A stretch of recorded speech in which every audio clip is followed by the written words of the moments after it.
And we're live. Good morning, everybody. We have a first. We've lost a guest. We don't know where he is.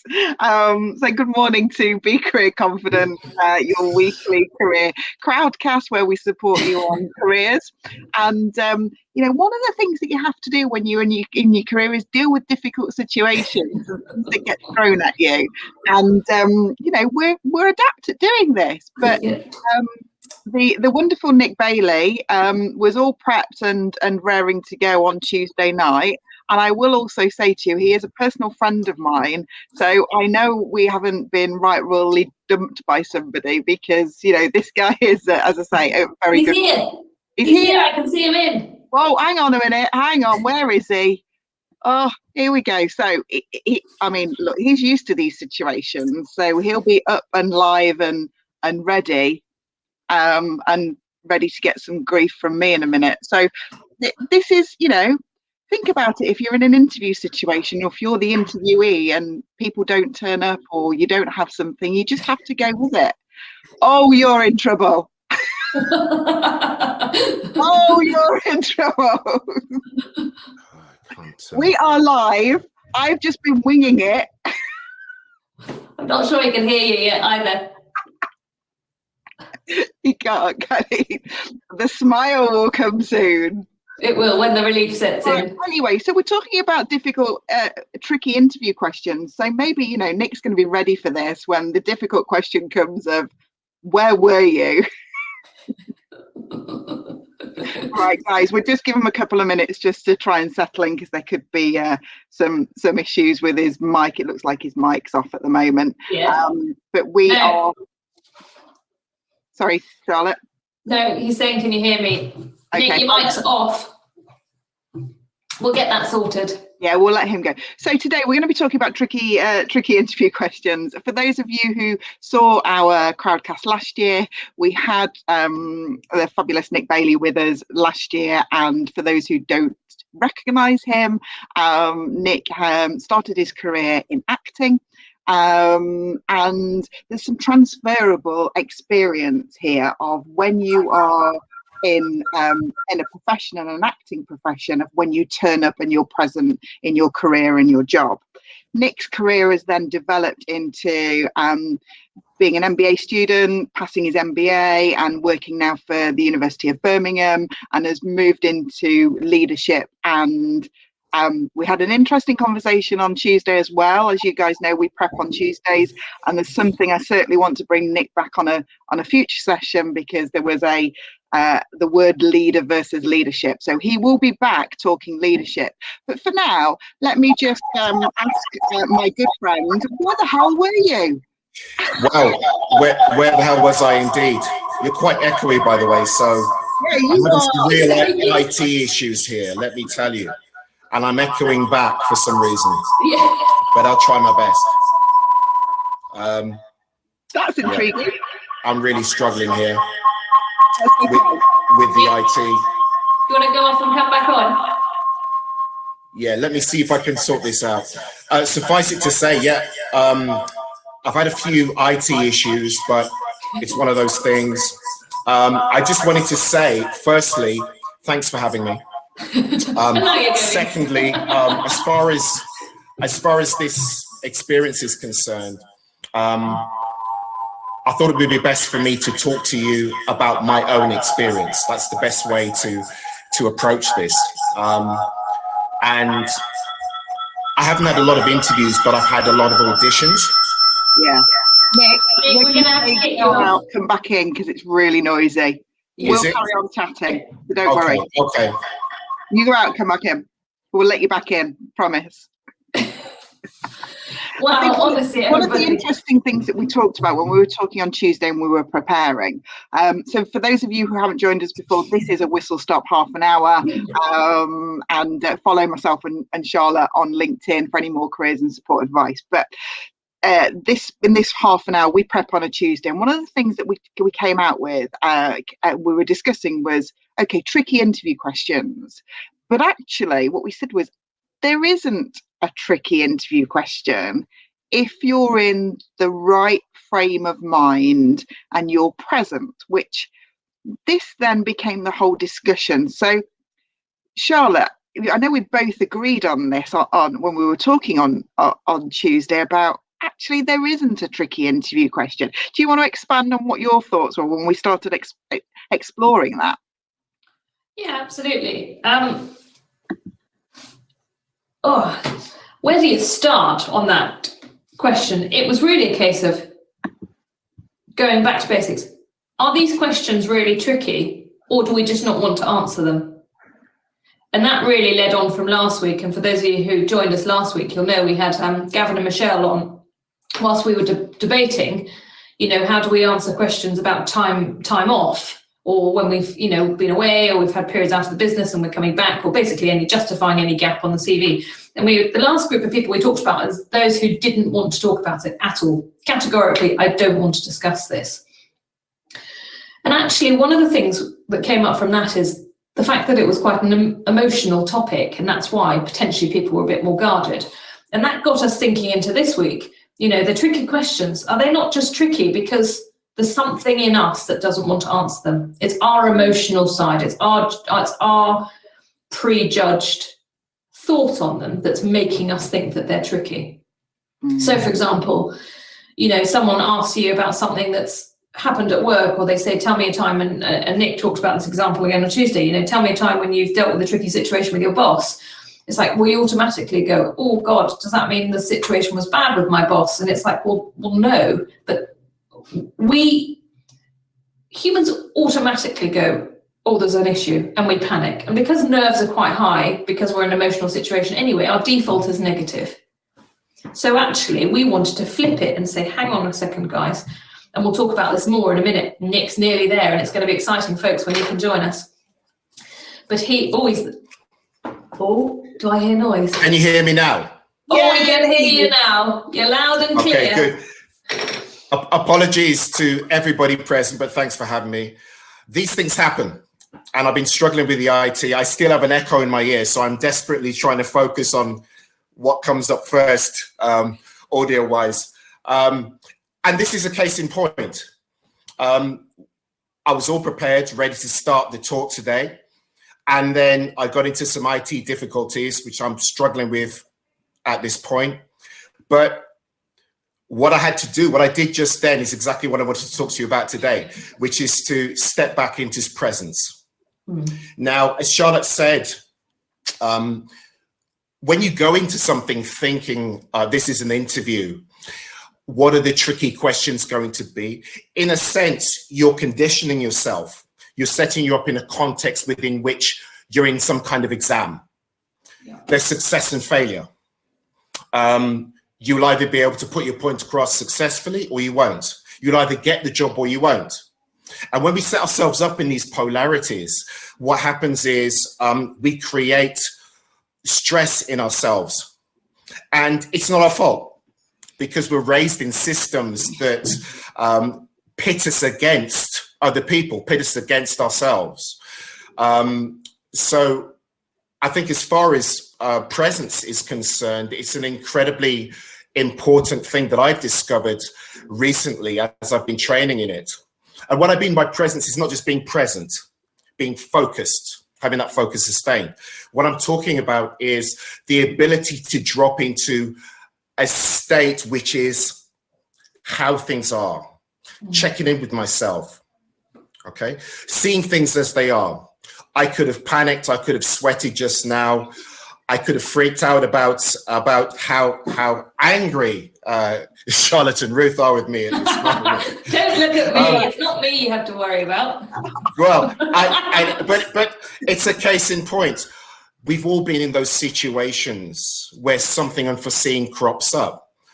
But what I did just then is I just closed my eyes and I checked in with how I was feeling, and I checked in with the way things are. I have an issue. I'll get there when I can. I'll jump in and I'll do my best. I think sometimes we can get in our own way. Yeah, I'd like to just jump in on this, because I actually think this is a really important point of what's happened this morning from an interviewer and an interviewee. Because not just as you turning up for an interview and things could be going wrong, but also when you're the interviewer, things can go off. You could still have tech issues. You could still have been pulled into a meeting, have something that's gone off at home. And if we think about when we're recruiting and hiring and trying to build these great relationships with people that are going to work for our businesses, or we're going to work for their businesses, these things happen. And so if, you're in a stressful situation, I think that's a really, really important point, Nick, of no matter who it's affecting, you find a way to deal with that. And I will pull on the human element here, because, my default position now, and if I'm in the right frame of mind, is just to make it laugh, make it humorous. So basically, Nick, I said we'd never lost a guest before, and we'd lost one, and I didn't think we'd been dumped, because you are a good friend of mine and I'm sure you haven't dumped me. So that was my way of doing it. But we've all been in situations where somebody's, well, why have you been late?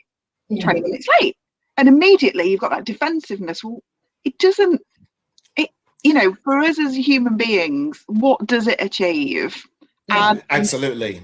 And then it comes back to that whole bit of, okay, let's just, as you've just said, and I love that, just take a deep breath. Okay, what's the current situation now? How long are you going to let this situation affect you for? 30 seconds, a minute? Or are you going to let it just ruin the whole of the day? So Ruth, I had it, didn't I, when I was leading that meeting, or you and I were leading a prep meeting, and I was at home and literally, like you, laptop switched off, kids started having a row, dogs started barking, and I just said to Ruth, give me 5 minutes, I'll be with you in 5 minutes. But underneath, and it's so hard, isn't it, not to go, I'm pissed off, oh, that's happening. Stupid kids, dogs, and you can just feel the temperature coming. Yeah. But also, do you know what? And and I really like that comment. Actually, is just to be aware that I am putting that emotion into that situation. That is unfair of me to presume that Ruth is getting frustrated with me because I'm having technical issues. That's just me creating that. So that's a nice comment going back to this tricky questions bit, is actually, it's unfair of us thinking that they're tricky, because the person asking them might not be trying to ask a tricky question. They might be asking a question that they've been told to ask by HR, that they've been given a prescripted sheet and told, right, ask these questions. They might not know about the fact that we've been struggling with our IT for 20 minutes tomorrow, and they're asking us about our timekeeping, and we then go, and it makes us feel angsty. So it's a really good live situation. We like it. Oh, I like it. Yeah, absolutely. And I think it leads in nicely. And we're just going to keep saying, Nick, tell us about this, because we really enjoyed our discussion on Tuesday. But I think it was a really good comparison when you were explaining about when you go for, and it's not an interview, and I don't know, audition as an actor, the emotion's taken out of it. So they are still interviewing you because you're auditioning, but there's this emotion taken out of it. Can you, and I really want you to share about feedback as well. So how you deal with feedback and lack of feedback in interview audition. Can you just share with the people that are watching, that experience for you? Absolutely. And I agree with all that you've said. From my perspective, I trained at the National Youth Theatre and at LAMDA, and I've been to hundreds of auditions. What they taught us on the first day of drama school is nobody's there to see you fail, right? They want an experience. They want to be able to see you working with them, but quite often they don't quite know what they want. So don't go in there assuming or making assumptions about what they want, because you can't control it. You've got to focus on sustaining your focus, right? So, as I said, I've been to hundreds of auditions. And what tends to happen is I'll do a self-tape. Obviously, we're isolated at the moment. And I'll send it off to a casting director for a job. Now, some of those scripts are great, some not so great, but it's all work. You send them in. If the casting director passes that on to the director and the producer and they like you, you may get the job or you may get another audition. If they don't like you, just don't hear from them ever again. So what you learn to do is have a facility within which you let go of that which you can't control. So awareness. So like I'm saying, being in the state where you can focus on checking with yourself and checking how you are, checking with your internal state, checking with your breath, checking with what you can control rather than what you can't. It's enormously liberating. Now, that might seem quite cruel to a lot of people, but what I realized after nearly 30 years of doing this is that the business isn't there to owe me something. The business isn't there to see me. I'm there to present myself in my best possible light. So what I'm doing in an audition, I'm relationship building. I'm helping the people who are seeing that self-tape or who are meeting me to see me working with them. And I think it's the same with auditions and interviews, because I think what we tend to do is we tend to overthink. What we tend to do is second guess. And what we tend to do is create states within ourselves, which are, what Doug Silsby calls bell jars. So we put something which is see-through, but is made with tempered glass, and we stick it over ourselves because we want to control everything. And I think what you realize is there's so little within life that you can actually control. I think it's so important that, and I think that overthinking bit it comes into everything we say is, if you are really comfortable and confident in your skin, in your being, you know your purpose, you know your values and your ethics, you're comfortable with that, then when you go into an audition or you go into an interview and someone says to no to you, you go, well, that's cool, because actually you're probably not right for me either. And the way you described it, Nick, was so good. That Nick, you gave us a story. You're like, you get given a tape, you've got 2 days to learn your part, you've got 2 days to learn your lines, you go up, you meet someone, you don't really know a huge amount, you do it, and then you don't hear anything back. And you've just gone through that massive emotional roller coaster. And Ruth and I were like, oh my God, how'd you do that? You're like, you're used to it. You go, you put your best foot forward, you go, yeah, cool, no, done. Don't think about it. You're right, exactly. And I'm not trying to make this, I'm not trying to be flippant here. I understand that there may be people in the call that have had a long period out of work. Maybe they've been made redundant. The current situation is almost intolerable. And the fact that we're putting ourselves forward in the first place is heroic, right? We are out there trying to make the best possible life we can for all sorts of different reasons. But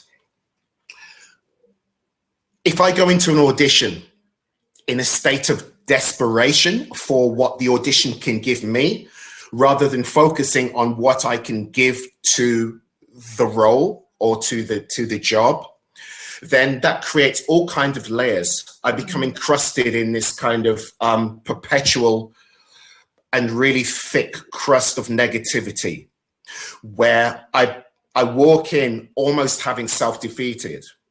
And I'm not saying this is easy, but over a process of time, when you begin to let go, rather than projecting what I think onto situations, what I begin to do is to see what is actually there. And that's why I talk about presence. And anybody out there who wants to, Doug Silsby has got some amazing stuff out about presence and being in presence. And you can drop into a state of presence at any time. I did it just then. Be honest, never lie. But as Charlotte so rightly says, they are auditioning for you as well. You're trying to get a sense of seeing yourself there. And when they ask you for any questions that you might have, be honest. If you don't have any, just say, no, I think it's been comprehensively handled. But I think in the main, what we have to do in these situations is understand that actually we're always auditioning. We are always in some state of performance, whether we're at home with our families, homeschooling, whether we're on the roads, going to a job interview after COVID is over, whether we're trying to build followings on Twitter. We are in these different states where we have to accept we're going to be judged.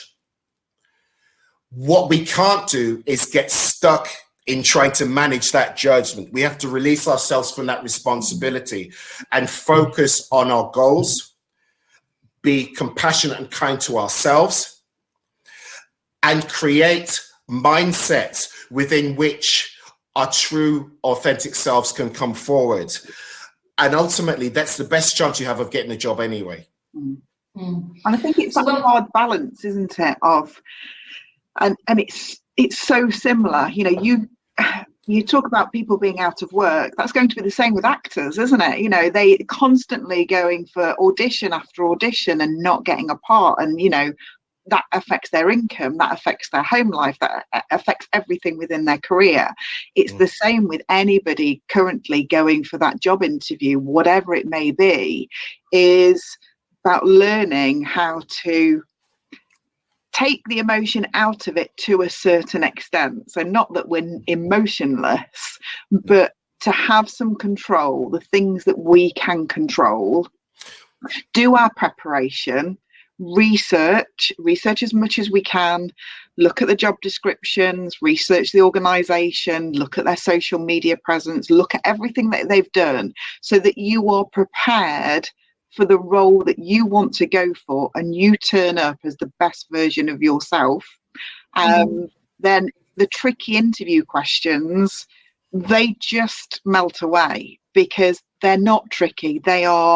It's a question that doesn't fit and actually doesn't feel right for you, but that means potentially that role is not right for you and that business isn't right for you. But again, we come back to, and again, you said this at your auditions and interviews, Nick, and you've already said this, sometimes people don't know what they're looking for. My goodness, that's the same in the recruiting world.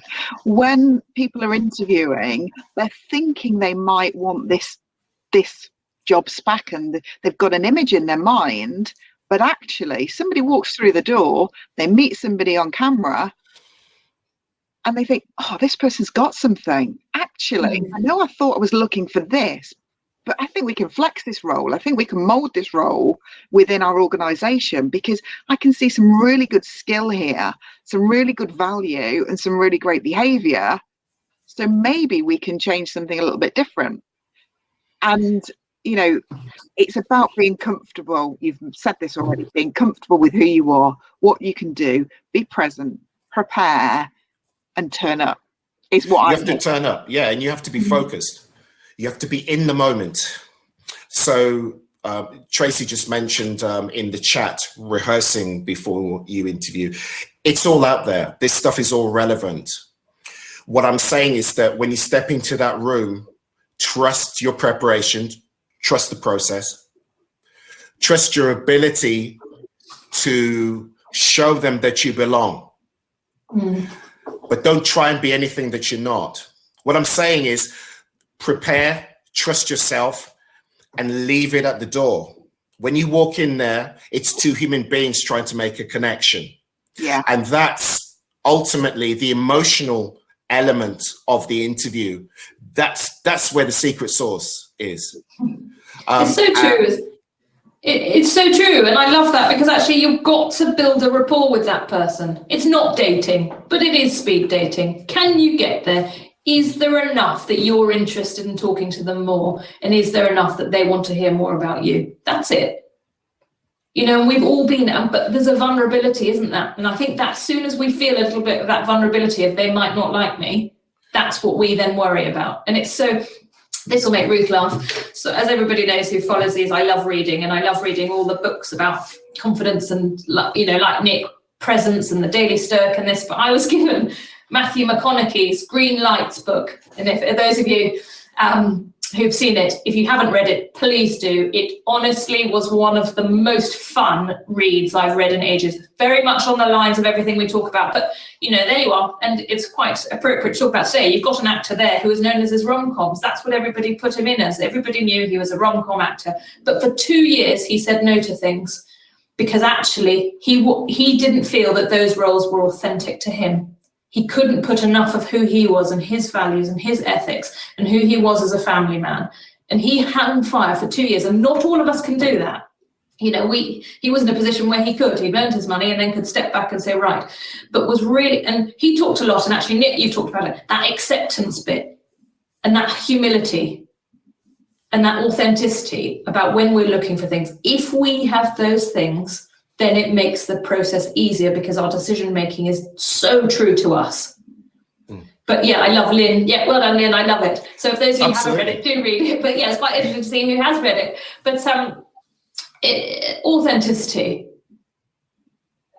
how, you know, it brings us back to that. And Richard touched on it about being in control and don't sweat about stuff you can't control, but figuring out what level of stuff you can control. And I think at the moment when people are in a position where potentially just having to take work to cover finances, they feel slightly out of control, don't they?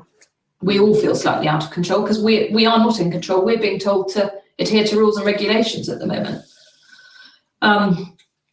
Oh, Nick, as always, I mean, it's so interesting talking about it. And we could talk to you about it for ages. If you had to give one piece of advice to someone who's sweating about an interview situation and about something that they're concerned about, what would you say to them? I would say be kind to yourself. And by that, I mean, as you say, it's about acceptance. It's about acknowledging that the way that you feel is okay. It's about finding a way to accept that actually your authenticity isn't all on you. Yeah. This situation that you're in is just to know the way in which you show up in your life. So we have families, we have circles of influence, we have experiences, but try not to let your conditioning, your past experiences, or your fear of failure get in the way of you transmitting and communicating your potential within that organization. I think, and I've been in a situation myself, I've been out of work for long periods as an actor where you just go, I just take anything at this point, you know, but I think that's okay. But I think you have to be prepared to ask yourself the big questions and be honest with yourself, because if you're not honest with yourself, then when somebody does ask you that tricky question, you don't have an authentic answer to give in a way, because you're focusing on what do they want me to say? What if I say that? What you have to do is just check in with your gut, check in with how receiving that question makes you feel. Take a moment, take a breath, and just be honest. And if you don't know, you don't know. So I would say be kind to yourself. And mindfulness has been an amazing practice for me that I've discovered. Presence. Surround yourself with people, virtually or otherwise, that uplift you, that make you see the possibilities in life, that positively challenge you. Go back to moments in your life when you exceeded your expectation. But when you walk into that room, be in that room. Look the person in the eye and attempt to make that rapport. If you can't, you can't. But that's beyond your control. You can only manage and control your state. You can't manage the state of the other person. And once you release yourself from needing to control the whole situation, it's enormously liberating. So you're able to fail, but fail well. And it's not due to your competency and the fact that you can't do the job. It's to the fact that it wasn't your day. Yeah. Or they saw somebody else in the role. When I go to an audition and I don't get the job, if I thought after every audition, I'm rubbish, there was somebody better than me, I didn't do well, then I wouldn't be here 30 years later. So that is something that consistently you can begin to train yourself, build those positive habits and behaviors that build you into a person that can meet somebody else and make a genuine connection. Leave behind what's gone. You can't affect the past. The past is the past. You have to leave it. But what I can engage with is this moment now. Yeah. Oh, honestly, we love having you as part of this series, Nick. Thank you so much for coming back, and actually thank you for having a crisis with IT, because it set us, it set the scene perfectly. I would also just like to say I have not been able to see the chat all session, so I apologies to anybody. I haven't been reading, not answering. I've got no idea what's been said. So it wasn't just me. No, I can see Because I've still got an echo. So there were three me's talking after I've spoken. So I'm trying to focus on the first me. You're fine. I love Listen, it. you've got it. This is the case in point for everybody, and I will say this over and over again. Life is short. Yeah. Life is fragile. Look at what's happening in the world. Look at how we feel. Look at the intolerable pressures and forces that we have to go through every day. You've got to be able to let go. Yeah. And I think when you learn that the past is the past and just deal with the best possible situation in the now, you check in with yourself, you get out of your head, amazing things are at least possible. Yeah. So on that note, I absolutely couldn't agree with that more. And it doesn't happen overnight. For those of you who are looking to learn more about that, being in presence, being mindful, keep joining these series. They're topics that we roll into everything that we can, because we know that they're so central to that inner quiet confidence, the direction, the clarity, that space, the mental space to make these decisions, and just wonderful. And thank you, Nick, as ever. Next week, I cannot believe we are in March. So we're going to be kicking off March. We're going to be looking at leadership and relationships for the whole series throughout March. Next week, we kick off with a 45-minute edition. We have two fantastic speakers coming in, joining us. We have Kirsty Craig and the wonderful Karen Tracy, who people will know who's been on before. So really pleased to invite Kirsty to join part of our Be Queer Confident panelist speakers. But that leaves me to say thank you, Nick, so much. We absolutely love talking to you. We will see you again, I'm sure. And thank you all so much for joining us. Just great to see you all. Have a wonderful week. Thanks, guys. All the best. Take care. Take care. Bye. Bye.